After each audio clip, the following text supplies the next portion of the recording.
धन्यवाद। स्वागत है आप सभी का। रुख करेंगे खबर की ओर।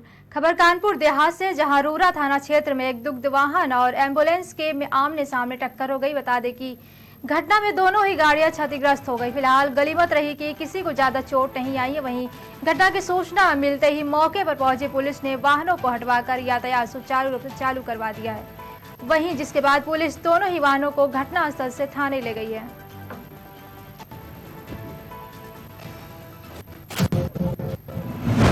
खबर जालौन से, जहां तेज आंधी और बारिश में अल्टो कार हादसे का शिकार हो गई। वहीं आपको बता दें कि कार में सवार बच्चों सहित 4 लोग घायल हो गए। वहीं राहगीरों की मदद से उपचार के लिए अस्पताल पहुंचाया गया है, जहां रास्ते में ही कार चालक ने दम तोड़ दिया। वहीं सामुदायिक स्वास्थ्य केंद्र में ड्यूटी पर तैनात चिकित्सक ने समीपवर्ती कोतवाली में सूचना दी। वहीं सूचना मिलने पर स्थानीय पुलिस मौके पहुंची और शव को कब्जे में लेकर पोस्टमार्टम के लिए भेजना की प्रक्रिया शुरू कर दी है। क्या नाम बेटा? रविकांत। अच्छा, ये हादसा कैसे हुआ, क्या जानकारी है आपके पास? ये अपने रिश्तेदारों के यहाँ गए थे जी, तो वहाँ से वापसी आ रहे थे तो रूरा के पास गांव में 500 मीटर पहले वहीं पे एक्सीडेंट हुआ है। अच्छा, ये लोग किस गाड़ी से थे, कितने लोग थे? ये अल्टो गाड़ी से थे और 4 लोग थे। ये एक बच्चा था छोटा सा, उसको कुछ नहीं हुआ। सब ये एक्सीडेंट आया है, क्या पूरा पकड़ना है, क्या करवाई है? देखिए, अभी 108 एम्बुलेंस द्वारा 4 लोगों का एक्सीडेंट कार दुर्घटना के बाद यहाँ पे लाया गया है, जिसमें से एक व्यक्ति जो कार चला रहा था उसकी मृत्यु हो गई, ब्रॉड डेड अवस्था में आया था। बाकी 3 लोगों को गंभीर चोटें आई हुई हैं, तीनों का प्राथमिक उपचार करके मेडिकल कॉलेज रेफर कर दिया है। इसमें महिला भी है? एक नहीं, 2 महिला है। 2 महिलाएं, एक करीब शादीशुदा है जिसके सिर पे चोट आई, और एक जो लड़की है 20 से 22 साल की जो कि हैदरपुरा की रहने वाली है, उसके चेस्ट में काफी गंभीर चोट है। 3 लोगों को रिफर? हाँ जी, 3 लोगों को रिफर किया, और एक जो लड़का है उसके पैर में फ्रैक्चर है। जी, इस संबंध में हमारे पास जानकारी उसके मुताबिक ये समूचा घटनाक्रम जनपद जालौन के रेंडर थाना क्षेत्र के रूरा गांव के पास से सामने आ रहा है, जहां पर आंधी और तेज बारिश की वजह से एक अल्टो कार दुर्घटनाग्रस्त हुई है। इस अल्टो कार के बारे में हमारे पास जो जानकारी उसके मुताबिक माधोगांव क्षेत्र के हरौली गांव से कुकर गांव जा रही कार जो है रूरा गांव के पास अनियंत्रित होकर पेड़ से जा टकराई है। इस कार में चालक सहित एक महिला, एक युवती और एक युवक और एक मासूम बच्चा भी सवार था। चालक की मौके पर ही दर्दनाक मौत हो गई है और 3 लोग यानी कि महिला, युवती और पुरुष, तीनों को गंभीर चोटें आई हैं। हालांकि बच्चे को कम चोट आई है, लेकिन तीनों को ज्यादा चोटें आई, तो तीनों को प्राथमिक उपचार देने के बाद गंभीर अवस्था देकर उच्च संस्थान रेफर कर दिया गया है। साथ ही जालौन कोतवाली, चूंकि सामुदायिक स्वास्थ्य केंद्र जालौन में इस समय सब रखा हुआ है, और जालौन कोतवाली पुलिस को या रेंडर थाना पुलिस दोनों को सूचना दे दी गई है और आगे की विधिक कार्रवाई शुरू कर दी गई है। अवैध खनन और जनपद जालौन से है खबर, जहां जालौन के कोतवाली क्षेत्र में अवैध खनन, परिवहन और ओवरलोडिंग पर लगातार तीसरे दिन भी कार्रवाई जारी है। जहां चलाए गए अभियान में 2 ओवरलोड वाहनों को पकड़ा गया। वहीं बता दें कि दोनों ट्रकों में ईंट लदी हुई थी। वहीं उप संभागीय परिवहन अधिकारी उमेश सिंह ने यह अभियान चलाया। दोनों ट्रकों को जालौन कोतवाली में दाखिल कराया गया है तथा 1,09,000 रुपए से अधिक का जुर्माना भी लगाया गया। वहीं जालौन कोतवाली क्षेत्र के बुंदेलखंड एक्सप्रेस वे का पास का मामला बताया जा रहा है। अवैध खनन और ओवरलोडिंग पर कानूनी हंटाराज लगातार तीसरे दिन भी जारी है। जालौन कोतवाली क्षेत्र में उप संभागीय परिवहन अधिकारी उमेश कुमार सिंह ने आज सघन चेकिंग अभियान चलाया।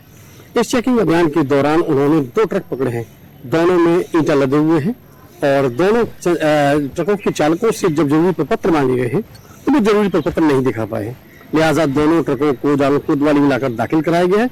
साथ ही दोनों ट्रकों पर जुर्माना भी लगाया गया है। हमारे पास जो जानकारी है उसके मुताबिक दोनों ट्रकों पर 1,09,000 से ऊपर का जुर्माना लगाया गया है।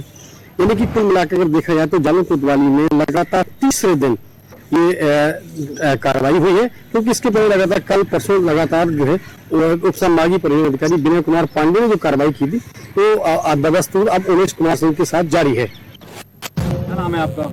साकिर हुसैन। खैर मथुरा से, जहां कोतवाली क्षेत्र के अमरनाथ कॉलेज के समीप आज विवादित कब्रिस्तान के पास नगर निगम की टीम नापतोल करने पहुंची है, जिसका क्षेत्रवासियों ने विरोध करते हुए कहा कि नगर निगम माहौल बिगाड़ रहा है। आपको बता दें कि कुछ दिन पूर्व भी नगर निगम के द्वारा यहां पर बनी बाउंड्री को जेसीबी से तोड़ दिया गया था। वहीं पूरे घटनाक्रम को लेकर नगर निगम की टीम ने मीडिया से दूरी बनाती नजर आई।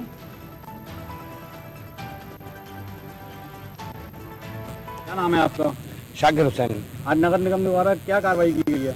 देखिए, नगर निगम द्वारा कार्रवाई के नाम पर यहाँ पर एक एक तरीके से कहिए कि कानून का उल्लंघन ही किया जा रहा है। अभी नहीं, कई बार से किया जा रहा है। अभी ये लोग आए हैं यहाँ पर थोड़ी नापतोली का केवल एक वो दिखाने के लिए, आपको ड्रामा दिखाने के लिए। तो नापतोली चौहद्दी होती है, चारों तरफ से होती है ना, ये झाड़ियों में घुस सकते हैं ना पीछे की तरफ घुस सकते हैं, वहाँ सांप बिच्छू खा जाएंगे इनको जो है। इन्होंने जो एक ड्रामा से किया है अभी, ये गैर कानूनी तरीके से क्यों किया है हम ये कह रहे हैं। नगर निगम की टीम जो है पुलिस को आड़ बना करके आती है बार बार जो है यहाँ पर जो अभी इन्होंने ये नापतोली का वो किया है। ना तो इनके पास कोई आदेश था, पहले इनके राहुल चतुर्वेदी जो टास्क फोर्स में वो थे, तो उनसे पूछा गया तो उन्होंने कहा सब हमारा पास आदेश है। हमने पूछा किसका, तो उन्होंने कहा नगर आयुक्त का आदेश है। उसके बाद में तुरंत वो वीडियो पे मुकर गए कि नहीं साहब मेरे पास में मौखिक मुझसे कह दिया गया है। तो मैं कहा इसको भी आदेश कहते हैं, आपसे जुबान में कह दिया गया। तो मैंने कहा आप लिखित में आदेश दीजिए, हम आपको सहयोग करने के लिए तैयार है कि ये जमीन हमारी है। मैंने कहा जमीन आपकी, आपके पास कहाँ से आई, तो वो कोई जवाब नहीं है उनके पास में। जो है जिस तरीके से ये लोग कह रहे हैं कि साहब ये हमने जो है 1922 में जो है अधिग्रहित की है, मगर सुप्रीम कोर्ट के आदेश के अनुसार वो लैप्स हो चुका है। और ये चीज जब यहाँ पे बीच में 1 तारीख को अमीन भी आए थे, तो उस टाइम नगर निगम यहाँ पे नहीं आई थी। हम ये कह रहे हैं कोर्ट के अंदर आप क्यों नहीं आए हो, आज जो यहाँ पे जमीन पे आकर उकसाना क्यों चाहते हैं, या तो इसके अंदर कोई और बात है कि यहाँ जमीन पे आकर दमखम दिखा रहे हो आप, और कागजों पे आप रिकॉर्ड बोल नहीं रहा है आपका जो है। तो ये बड़ी एक सोचने वाली बात है कि या तो आप माहौल को बिगाड़ना चाहते हो। भाई सीधी सी बात है, हम अभी के साथ सहयोग करेंगे, कोर्ट में जो मामला है आइए कोर्ट में, ये हम कहना चाहते हैं। शासन प्रशासन से क्या मांग करते हो? भाई शासन प्रशासन से हम ये मांग करते हैं कि आप आंख मूंद करके मत बैठिए। जब माना पहले भी सिटी मिनिस्टर साहब ने, जब हमने उन्हें रिक्वेस्ट की थी सर ऐसे ऐसे मामला ये आपके सामने, 7 तारीख को दीवार तोड़ी, 14 तारीख को दीवार तोड़ी। किसी भी काम को करने से पहले इनको कोई नोटिस देना चाहिए था, कोई नोटिस नहीं दिया। आरटीआई में जब इनसे पूछा जा रहा किस कानून के तहत आपने दीवार तोड़ी, जवाब नहीं है इनके पास में। आपने कोई कौन सा विधिक नोटिस दिया जो है, कोई जवाब नहीं है इनके पास में। मतलब कानून को, संविधान को उठा के बाद में रख दो, अपनी मनमानी करें, ये हो रहा। हम प्रशासन से ये उम्मीद करते हैं कि कुछ तो आपने संविधान की शपथ लेकर के जब आप आए हैं तो इसका पालन करवाएं, खुद भी पालन करें कि कानून के हिसाब से चले, जो मन में आए वो करें।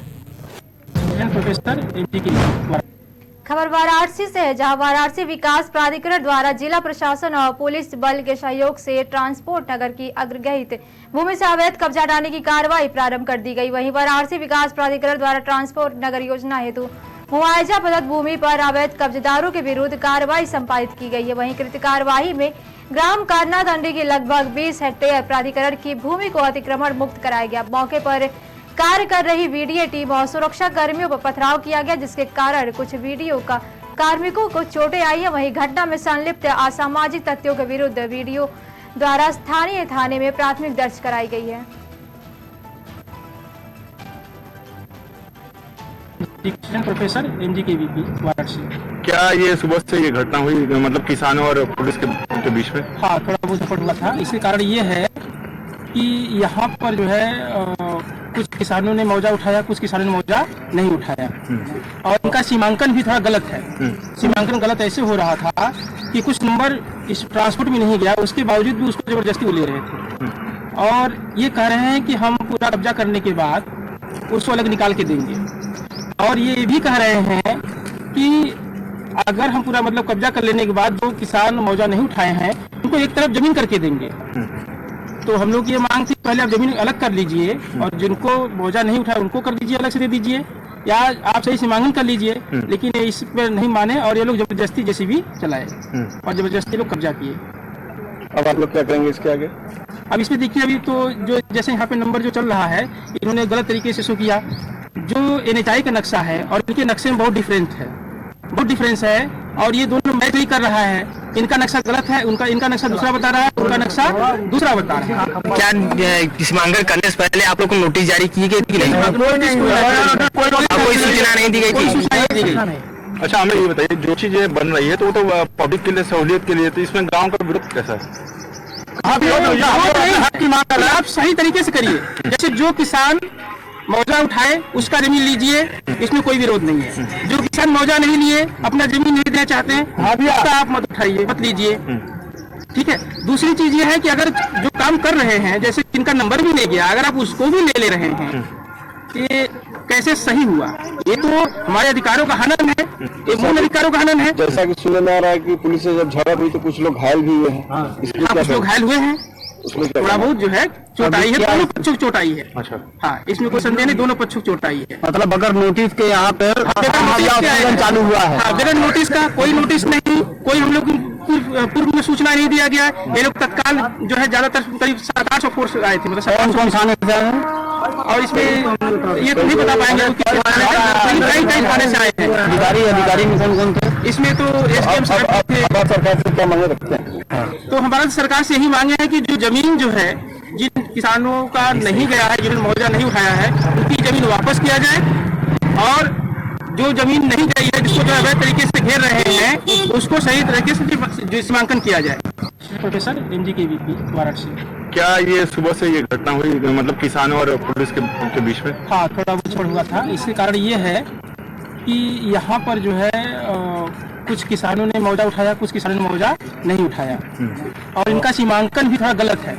सीमांकन गलत ऐसे हो रहा था कि कुछ नंबर इस ट्रांसपोर्ट में नहीं गया, उसके बावजूद भी उसको जबरदस्ती वो ले रहे थे, और ये कह रहे हैं कि हम पूरा कब्जा करने के बाद उसको अलग निकाल के देंगे, और ये भी कह रहे हैं कि अगर पूरा मतलब कब्जा कर लेने के बाद जो किसान मुआवजा नहीं उठाए हैं, उनको एक तरफ जमीन करके देंगे।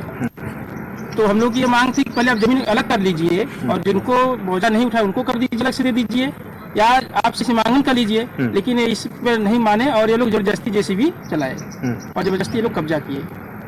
अब आप लोग क्या करेंगे इसके आगे? अब इस खबर मथुरा से, जहां मथुरा में 200 बेड के नए city hospital city institute of medical science का शुभारंभ संत जनों द्वारा विधि विधान से पूजा अर्चना कर शुभारंभ किया गया, जिसमें मथुरा के वरिष्ठ पुलिस अधीक्षक और गोवर्धन क्षेत्र के विधायक ठाकुर मेघ श्याम आदि लोग मौजूद रहे। वहीं सभी आधुनिक मशीनों से सुसज्जित और वातानुकूलित हॉस्पिटल में एक ही छत के नीचे मरीजों को सभी सुविधाएं मिलेंगी, साथ ही विशेषज्ञ चिकित्सकों का परामर्श मिलेगा। और अभी जो है सभी ब्रज के प्रख्यात संतों के द्वारा आपके अपने इंस्टीट्यूट ऑफ मेडिकल साइंस का शुभारंभ आज संतों के द्वारा किया गया है। यह एक ऐसा अस्पताल है जिसकी जो है एक कल्पना जो है 2 साल पहले सभी ने की थी कि एक ऐसा अस्पताल मथुरा में चाहिए जहाँ पे सारी सुविधाएं जो है एक ही छत के नीचे मिले। उसी का ऐसा प्रजातियों के आशीर्वाद से, संतों के आशीर्वाद से, आप सभी के सहयोग से उसका शुभारंभ हुआ है। मैं आप सभी का धन्यवाद करता हूँ। और किस तरह की बीमारियों के इलाज में 5 सुपर स्पेशलिटी सभी मशीनों के साथ हर विभाग का इलाज, हर तरह के मरीज का इलाज आपको एक छत के नीचे मिलेगा। इलाज की दृष्टि से बाहर जाने की आवश्यकता नहीं चाहता हूँ।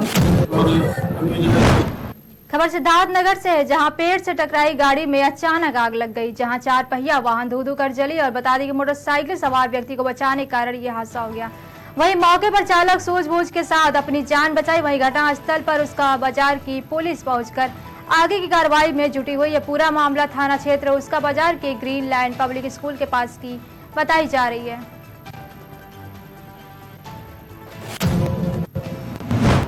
खबर जनपद महोबा से है, जिसके अंतर्गत ग्राम सुपा में स्थित गढ़ी में देवी का स्थान, जो कि बहुत ही प्राचीन समय से स्थित है, वहां पर ग्रामीणों के द्वारा एक दान पत्र पेटी रखी गई थी, जिसमें मंदिर में दर्शन करने वाले श्रद्धालु लोग अपने श्रद्धा से पैसा दान पेटी में डालते थे। वहीं लेकिन अभी कुछ दिन पहले ही कुछ अराजक तत्वों के द्वारा दान पेटी को तोड़कर उसमें जमा पैसे लेकर रफू चक्कर हो गए, जिसकी सूचना ग्रामीणों ने पुलिस चौकी इंचार्ज सत्येंद्र सिंह को दी। वहीं पुलिस ने मौका देखा तो ग्रामीणों को आश्वासन दिया और जल्द ही चोर पुलिस की गिरफ्त में होंगे। अब जब भगवान के मंदिर में ही सुरक्षित नहीं है तो आम जनता क्या करे।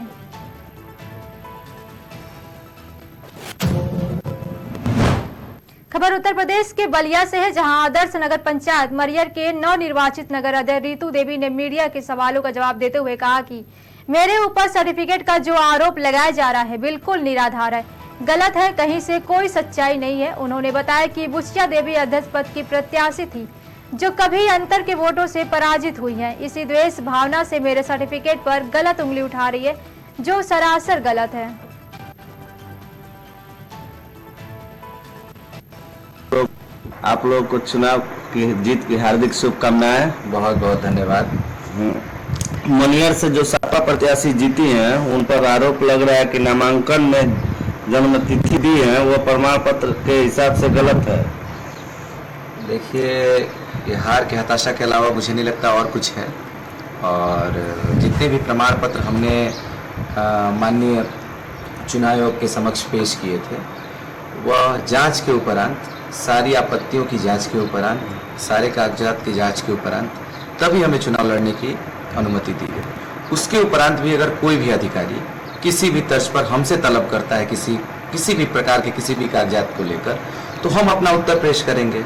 वर्तमान में जो स्थिति बन रही है और जो लोग अनर्गल फैला रहे हैं, मुझे तो अब तक ये लग रहा था कि ये सिर्फ अफवाहें हवाएं हैं, मगर अभी चूंकि एक सूचना आई और लगातार मीडिया के लोग, आप लोगों जैसे लोगों ने लगातार फोन पर हम लोगों से प्रश्न किया कि कहीं कोई प्रेस कॉन्फ्रेंस हुई है विपक्ष के माध्यम से, तो मैं उनके सम्मान के साथ सिर्फ इतना ही बताना चाहता हूँ कि श्रीमती रितु देवी जी स्वर्गीय सत्यनारायण जी की पुत्री हैं, जो सन 1991 में जन्म उनका हुआ था।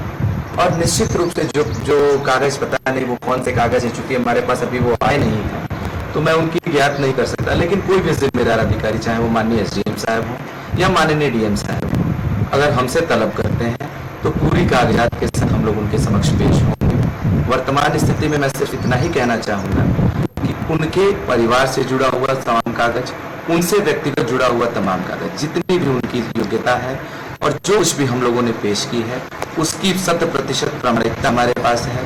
रितु देवी जी का विवाह सन 2009 में हमारे मैहर में हुआ था।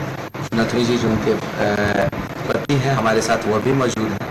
तो 9 में अगर उनके आरोप को भी माना जाए तो सन 1997 अगर वो कह रहे हैं कि इनकी जन्म तिथि है और 2009 में अगर उनकी शादी होती तो मात्र 12 वर्षों में शादी हो गई, तो ये हास्यास्पद बातें हैं आज के समय में, मुझे ऐसा लगता है। तो विगत 14 वर्षों से वो हमारे नगर पंचायत की पुत्रवधू है, हमारे परिवार की बहुत अभिन्न अंग है और वर्तमान में नगर पंचायत मैहर की प्रथम महिला बनने का हमें सौभाग्य प्राप्त हुआ है।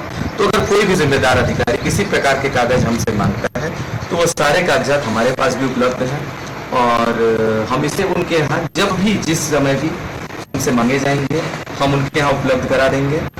आप लोगों को चुनाव। खबर अमेठी से है, जहां पुरानी रंजिश के चलते दो सगे भाइयों में जमकर लाठी डंडे चले हैं। आपको बता दें कि एक पक्ष से 3 लोग घायल हो गए, वहीं ग्रामीणों ने तीनों घायलों को अस्पताल पहुंचा दिया, जहां घायलों की हालत गंभीर देखते हुए प्राथमिक उपचार के बाद डॉक्टर ने तीनों को लखनऊ रेफर कर दिया है। लखनऊ ले जाते समय एक भाई की रास्ते में मौत हो गई, वहीं पत्नी व बेटे की हालत गंभीर बताई जा रही है। जान हुई है, मौत हुई है, क्या पूरा मामला? देखिए, आज सुबह 9:30 बजे थाना गौरीगंज अंतर्गत गुडूर गाँव दो सगे भाई के बीच में बकरी चुराने के लेकर विवाद हुई थी, जिसमें मारपीट हुई थी। इसमें बड़े भाई ने उनके बेटे के साथ मिलाकर उनके छोटे भाई के लाठी डंडे मार दिए थे। इसमें उनको ज़्यादा चोट लगी थी। इनको परिवारजन ने अस्पताल भेज दिए थे, वहाँ इलाज के दौरान उनका मृत्यु हुई है। अभी बॉडी को पोस्टमार्टम के लिए भेजा जा रहा है।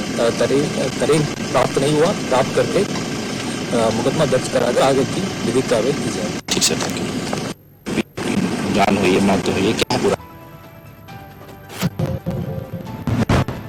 खबर बांदा से है, जहां पैलानी डेरा निवासी किसान के नदी पुल के पास पैलानी गांव के सामने नहाने गया था।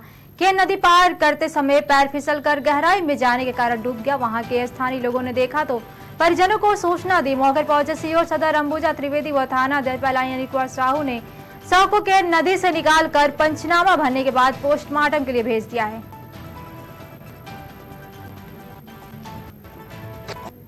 आज थाना पैलानी में लगभग 9 बजे सुबह यह सूचना मिली कि केन नदी पर एक शव बहता हुआ नजर आ रहा है, जिसकी सूचना पर तत्काल थाना अध्यक्ष, मैं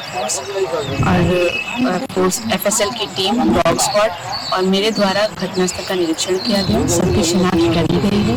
मृतक का नाम राजेंद्र रामेश्वर है, जो कि पैलानी डेरा का ही रहने वाला है। प्रथम दृष्टया जांच से यह समझ में आ रहा है कि मृतक की नदी में डूबने की वजह से मृत्यु हो गई है। जांच की जा रही है, आगे की विधिक कार्रवाई पोस्टमार्टम के आधार पर की जाएगी। आज थाना पैलानी